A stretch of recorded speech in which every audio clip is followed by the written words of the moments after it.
Danny, genau. Alle sammen. Ja! Woo! Watch it up.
All right, now we got to the last part of this conference when we're going to meet the different Nordic representatives. But before that, I just wanted to show you this. This is a fundraising campaign that we in UBIE Europe started yesterday. And this is quite an old computer, I was told. So you can't see what I can see on my telephone when I look at this. But this is a way for people, it's a transparent way to donate money. You can donate a big lump sum, or you can donate a small sum, or you can do a regular donation every month. €5 from your bank account, you wouldn't even notice, but for us it would be a lot of money. We started it yesterday, and at the moment we have €2,009. No, €209. Wishful thinking. And what we will use this money for is to pay for travel for members of UBIE on our meetings, and our next big meeting is in Madrid on the 14th to 16th of October.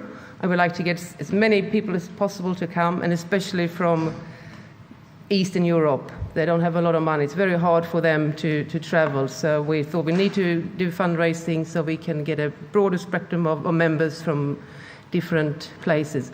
And when we get huge amount of money, we will use those money to do different pilots or whatever we want to. And that's what we decide to do is what we do. We decide together on the meetings. So it's called opencollective.com/UBIE. So please go in and check, and we will put it out on different Facebook group and spread it around. Thank you. So, but now we are kind of changing subject, and we are going over to the organization and strategies, and start to talk about how the Nordic groups are working.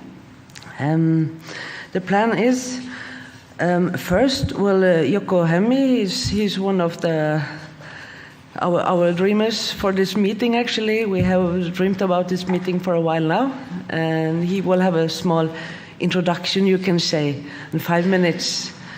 And afterwards, I would like the panel of the Nordic representatives to come forward. But please, Jouku, just start. So, and please be ready, the representatives, to come forward afterwards. Yeah. Okay. Hello, everybody. It's nice to be here with you.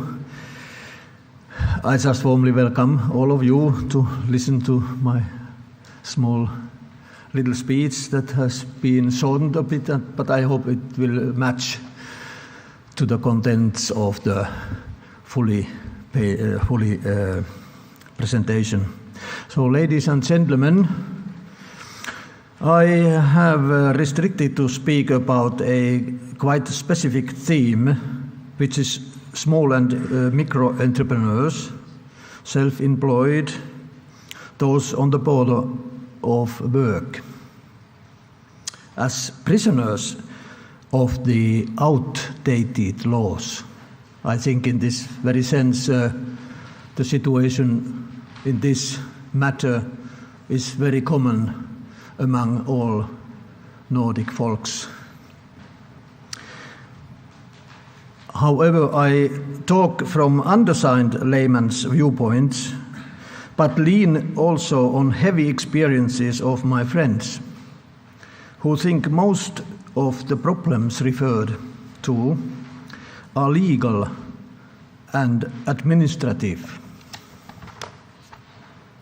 In Finland, there are a huge number of unemployed people ever since the Great Economic Depression in the beginning of 90s.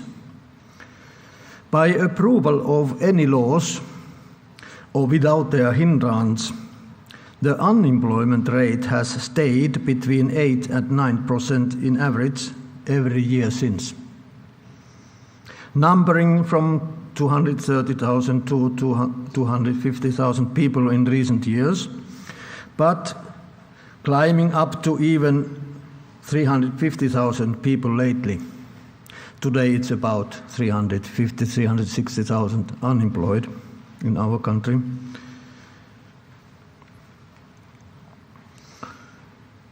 Imaginary more than 700 people are marginalized in our Nordic welfare state, if we count, as we have to, all long-term unemployed and those poor workers, small pension receivers, and others who are dependent on social allowances,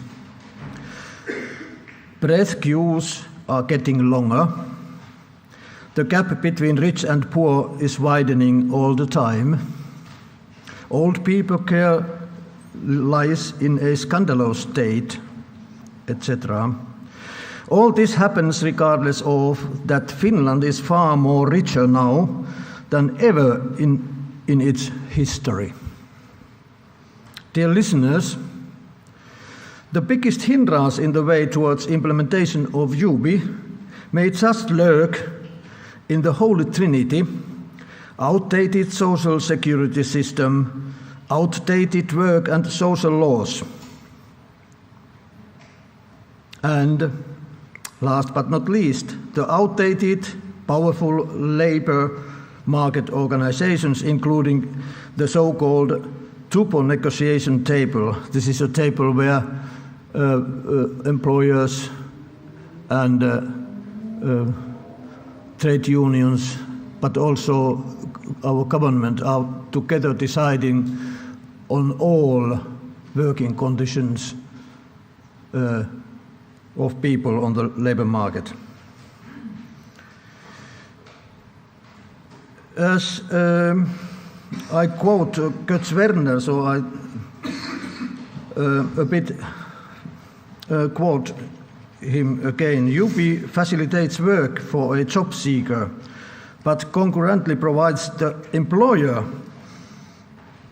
in these above groups I refer to, with the same unconditional sum of money, making it possible for the enterprise to recruit new employees. For this is as if an imperative for both parties. We all know that a work relationship with a proper salary best can provide decent living conditions. They can easily agree about wages and other work conditions. We can easily prophesy how well both parties are able to overcome economic setbacks, even avoid bankruptcies, when their lives are properly and humanly secured with UBI. As this is, in my mind at least, the main premise to improve the status and success factors of those hundreds of thousands of small and micro enterprises and the self-employed people, the number of which is climbing up to 600,000 altogether. In Finland, this is a huge amount of entrepreneurs in Finland. Do you think that it wouldn't concurrently constitute a very good incentive when aiming at increasing work demand and supply at the labor market, if they would get this UBI altogether once a month? For some inscrutable reason, the Finnish government will restrict the sample groups of the UBI experiment to one group only, a tiny group of 2,000 employed people. This is a decision from another planet and has nothing to do with the proper UBI experiment, because the government has forgotten the counterpart of the sample group chosen. The most important purpose and rationale of the experiment. It would be extremely hard setback to the whole experiment if the incentiveness and willingness for employing by the above category of employers would not be tested. Summa summarum, in my layman's mind, the law of equality in Finland is not powerful enough, since it doesn't grant all people of society socially and economically sufficient, sustainable living conditions in human dignity. Far from it. The huge discrepancy between the law and equality and the absence of a law of justice makes me ask myself and wonder why can't our legislators make a better law that could give justice and shelter to all people, however, not selectively, as it now does, to one part of the nation only. Thank you very much.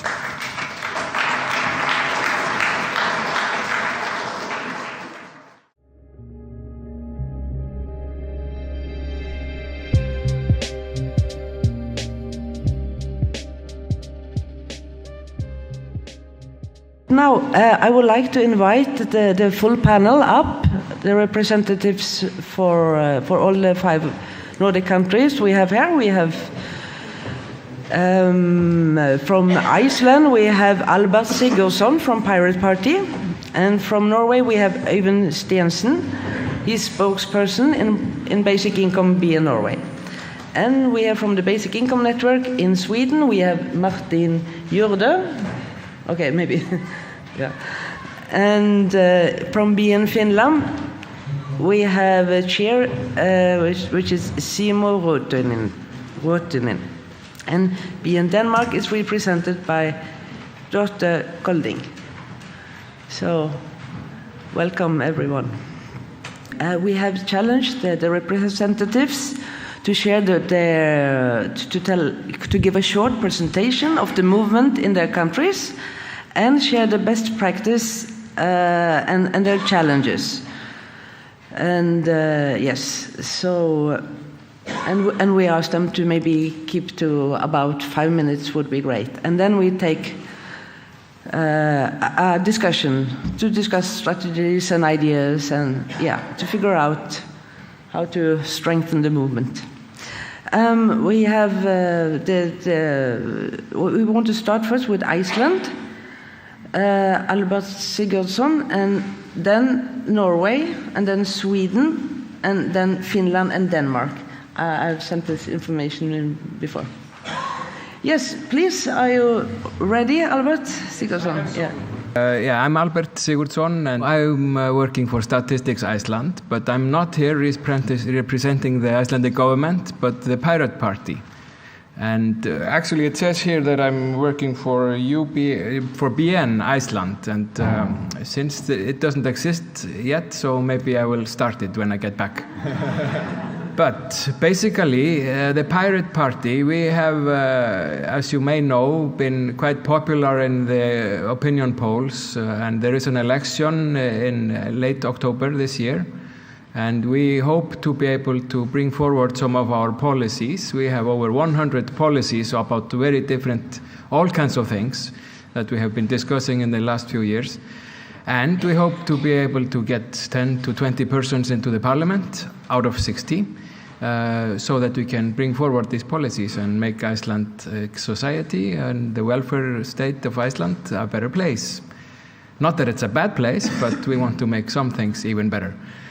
So one thing that we have been discussing is that some kind of basic income strategy. And first, I might tell you that, as you may know from your geography, is that we are a quite small population, 320,000 people. And you can see here that I put right away there the issue, because I'm not going to talk about the population very much. The issue is that we have a lowest salary, which is kind of something that the unions are deciding together with their members. And then we have a government calculated income level which is a little bit higher, so the lowest salaries are not according to the lowest possible income. And as you may know, Iceland is a quite highly taxed and expensive society to buy your daily products.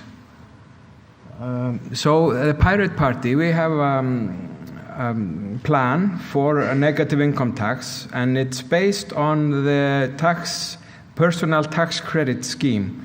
That is, you can see that in the line 2. And actually, I found out last weekend, I was looking at the other Nordic countries, that Denmark and Norway, they also have a personal tax, this kind of basic sum before you start paying your taxes. And in Sweden, there is also a small scheme like that.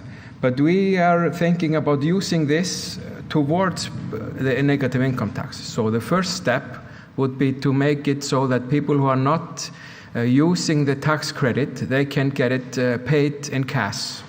These are students and some other groups. There are not many people at the moment. Everybody uses their tax credit as much as they can.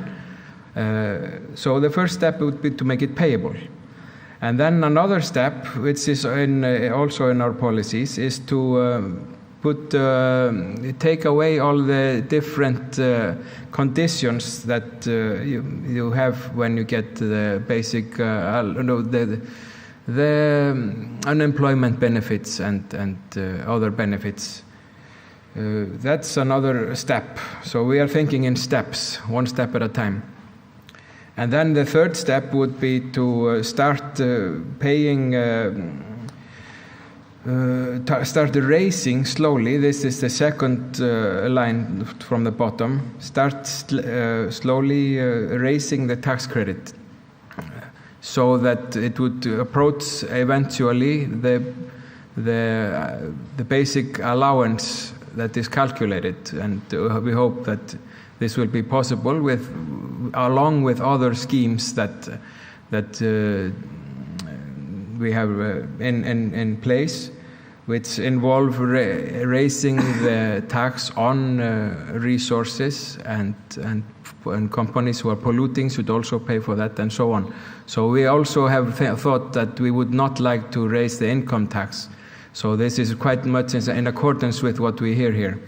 With what I have heard here today and yesterday. So when we have raised the personal tax credit towards the reason or the basic income level, then we have what is normally called negative income tax.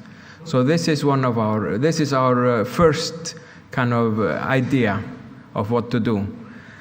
And then I have put a note there in the bottom that minimum wages. And there is already an agreement, well, not an agreement in the parliament, but an idea floating around in the Icelandic parliament that we should have a law on the minimum income for paid salaries. And my idea is that this is my idea, then it's not yet agreed by the Pirate Party, that this should always be a little bit higher by some percentage than the basic income level, to make sure that some people actually want to work the lowest salary or paid work.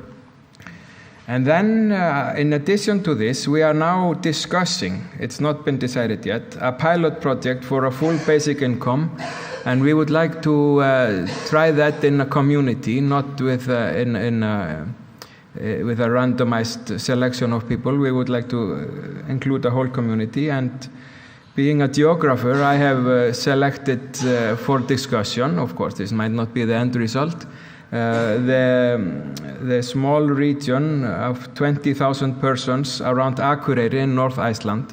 It's a quite enclosed employment area where people are not traveling back and forth that much. They have the general hospital, they have the basic university, they have all that they really need to function as a society.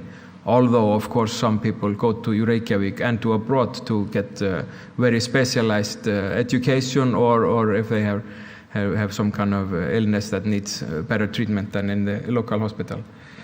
So this would be our idea to put forward and test the basic full income there, and we know that it's gonna this is probably gonna be the bulk of the discussion about our proposal, while we are thinking about sneaking the negative income tax proposals on a below radar a little bit, if possible. So we have these kind of two ideas of how to proceed towards basic income schemes, and they are this later one is quite academic, and the other one is pretty just necessary. We need to change the system from what it is, what you have heard now, all these conditions that are making people's lives miserable and so on. And that's pretty much what I was going to say today. And I was looking at this, just to end this, does the Nordic model need to change? There is this booklet that I picked up a few weeks ago.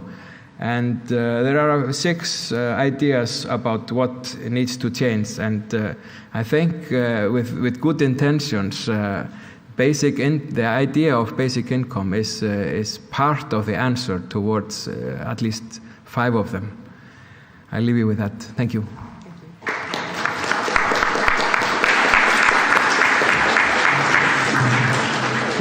Thank you very much, and I'm very happy to hear from Iceland here. Yeah, it's the first time. Now we welcome Even Stensen from Norway. Welcome. Hello, thank you for letting me speak.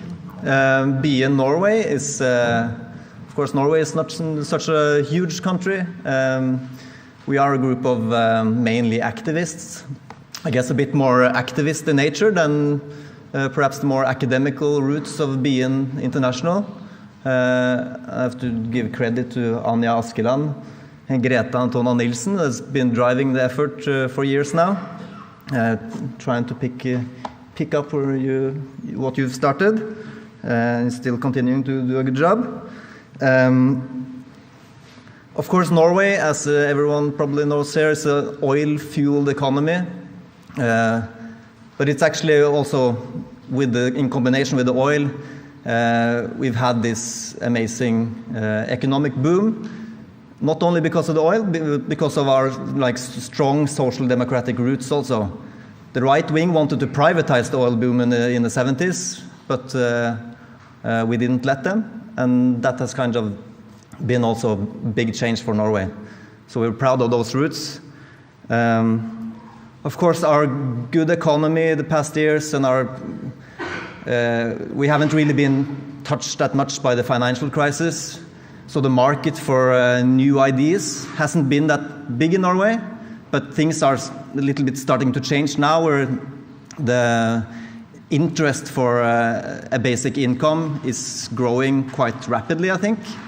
There have been debates on TV, more and more economists and social scientists and pundits and activists are speaking about it in a warm way.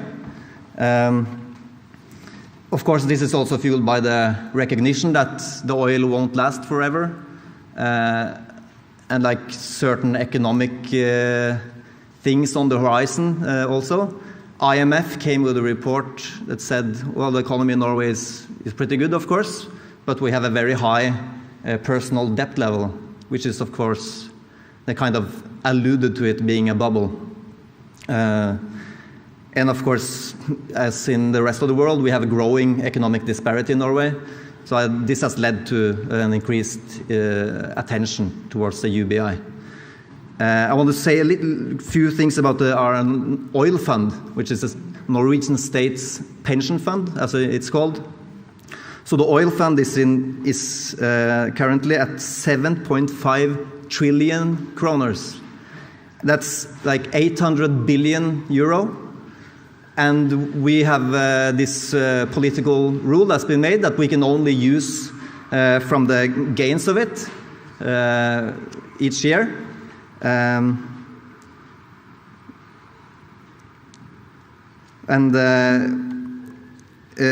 Like last year, 2015, was a kind of bad year, so we only got 334 billion kroners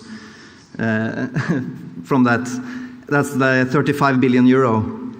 And lately it's been very dramatical movement there, because last year the Norwegian state, for the first time in a long time, used 6.7 billion kroners of that 7 trillion fund.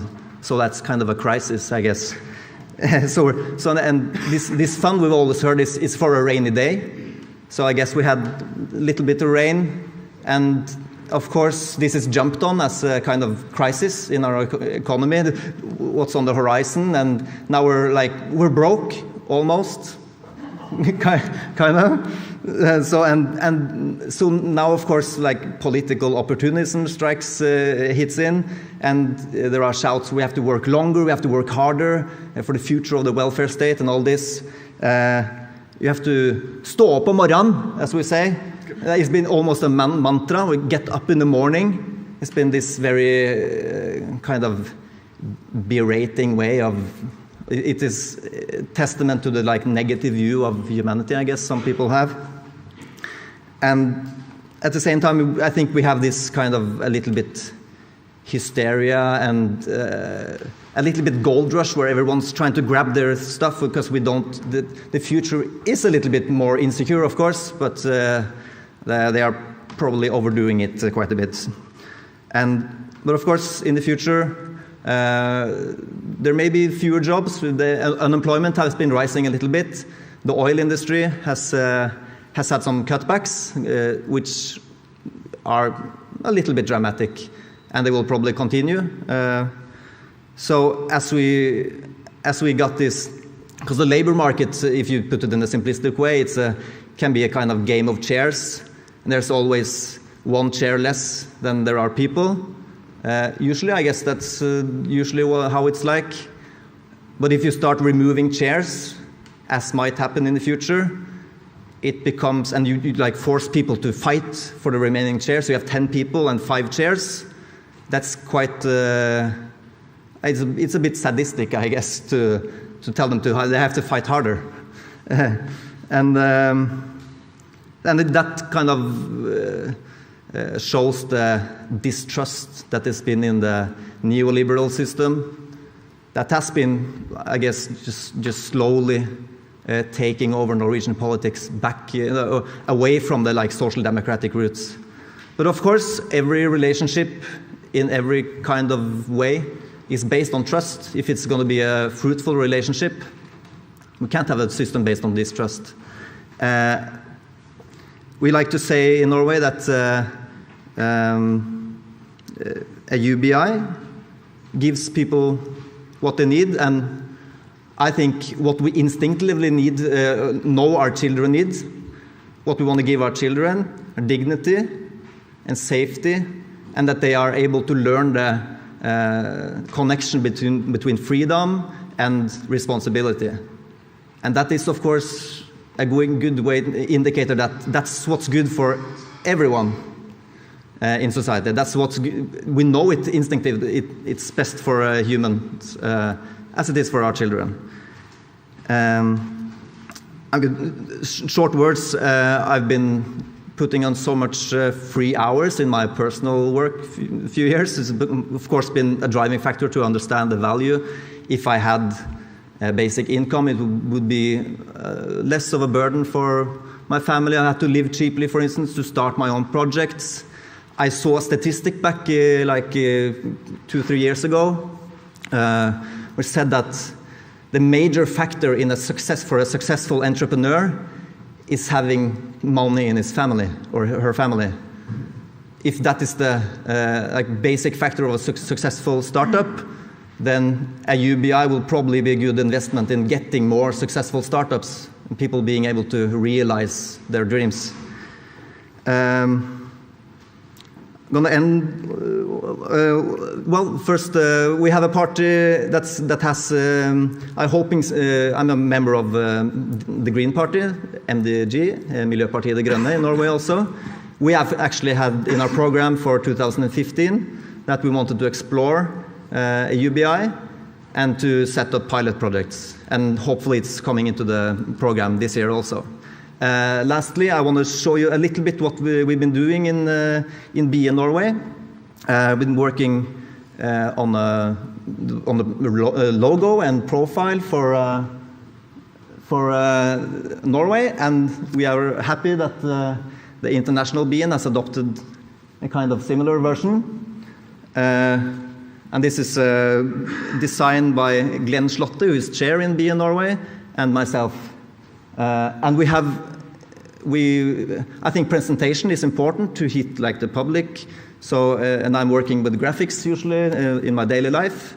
And Glenn has been setting up.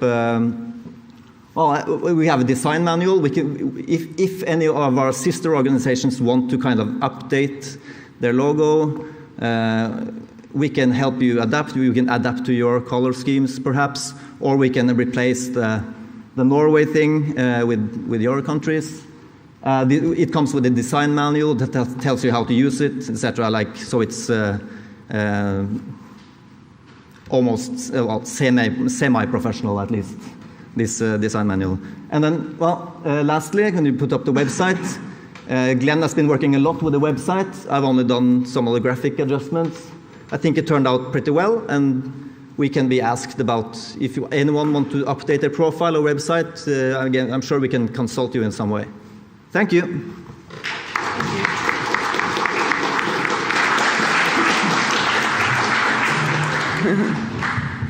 Thank you, Ivan. And now next out is, Martin. Varsågod. Hey, and you recognize me.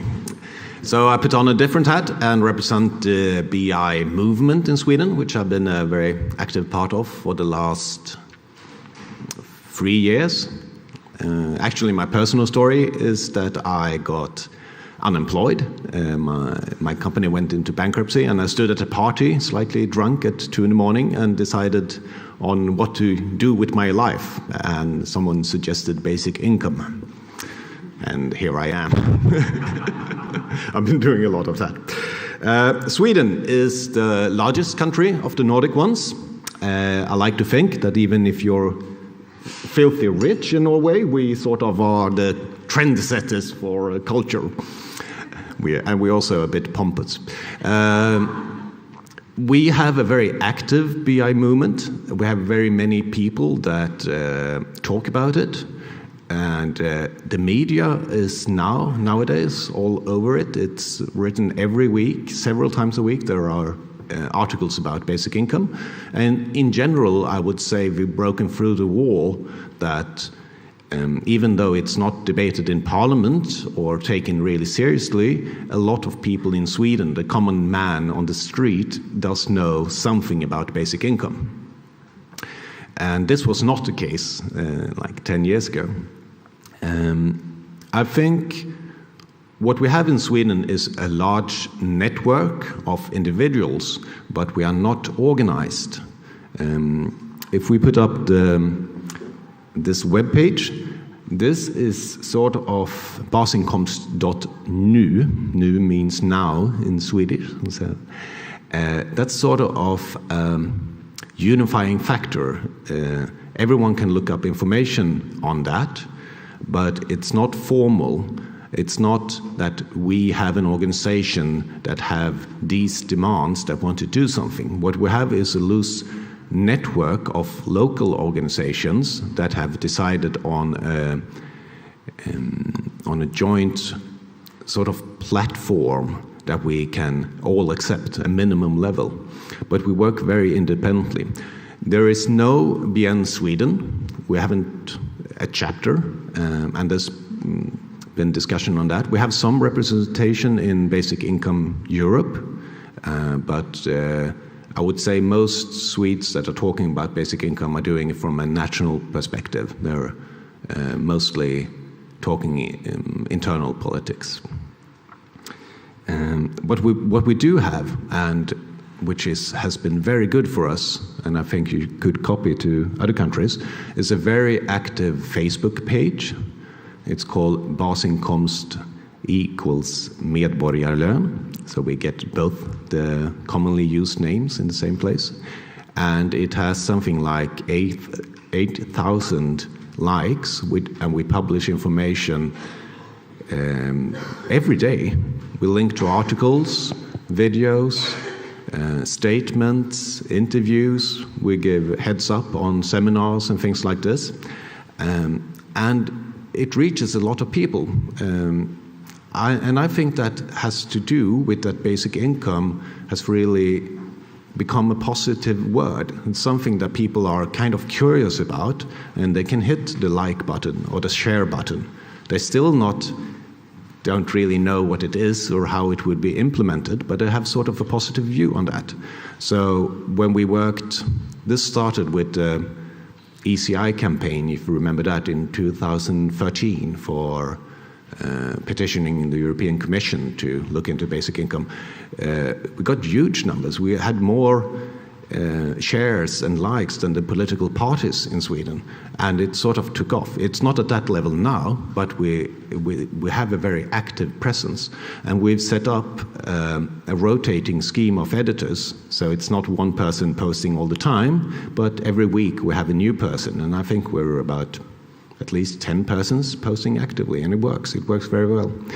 And on this webpage, Indkomst.nu, we try to use more as a kind of library, I would say, where we fit in references to books, articles, and where people can look up stuff. And we're very decentralized. We urge everyone in Sweden, and for all of you from different Nordic countries, just send in information and we will put it up there. Because, Google is what people do nowadays. They look for what is basic income, and they need good answers. And we are here to provide them with that. And I think you can talk to Alex if you take a stand, if you want to put something up there or have something that you want to put up on that, because we really want to push that webpage.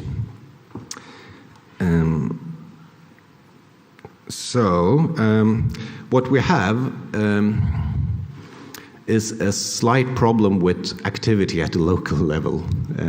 It used to be some years ago that we could count 10, 15 local clubs or chapters that met over a fika and discussed basic income, even in small cities. That has largely vanished.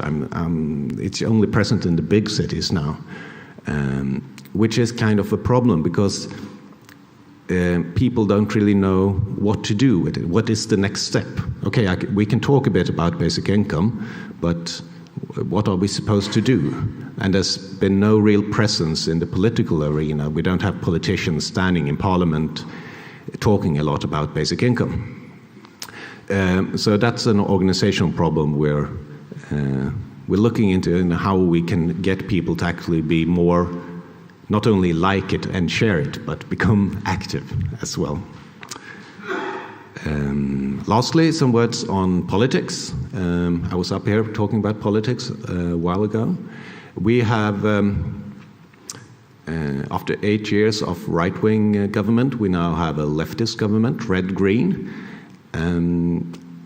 But we still have workfare in full effect, and I feel there is an opposition to that growing, and I think our questions are being put into the media more often, how to reform the welfare system. Also with the migration, the record migration that we had last year, there's a lot of debate in Sweden about welfare, how to get people to work, what is a good answer to this. And for instance, the first thing the new government, the red-green government, did was to raise the unemployment benefits. And quite drastically, the minimum level went up by 33%. And that was needed because it has been frozen during 8 years of right-wing government, and we had lots of unemployed that were really living on scraps. But the problem is that when they didn't decrease controls, and if you give people more money, after a while they start creeping in a need for control. And I just noticed on my way here that our national health insurance authority, Försäkringskassan, they started a huge ad campaign urging Swedes to not take as much sick pay. And it's kind of strange. It's like they talk about the team Sweden. In coded words, they want people to be less sick, or at least get less money for being sick. They talk about doctors taking more responsibility for the team Sweden, which, as a basic income activist, I read as stop giving people sick pay. And so we have this political problem that we're getting through to the common man, but we're not getting through to the politicians. And of course, with Finland coming up, I hope we can get some traction in politics as well. So thank you very much. Oh no, wait. One shout out more. Can you put up the tidningen Syre. Yeah. Ah, great. If you talk to Lennart, who's sitting back there, he's the editor-in-chief of this really green, liberal Swedish newspaper. And since he is a basic income activist, they're very open to publish news and articles about basic income. So the same goes, as I said, for the webpage. Send things to Syre when you have news or stuff that comes out in your countries as well, because this is becoming also a hub for basic income activists in Sweden. It's where you go to check up news, and I think that can expand to all Nordic countries. Thank you.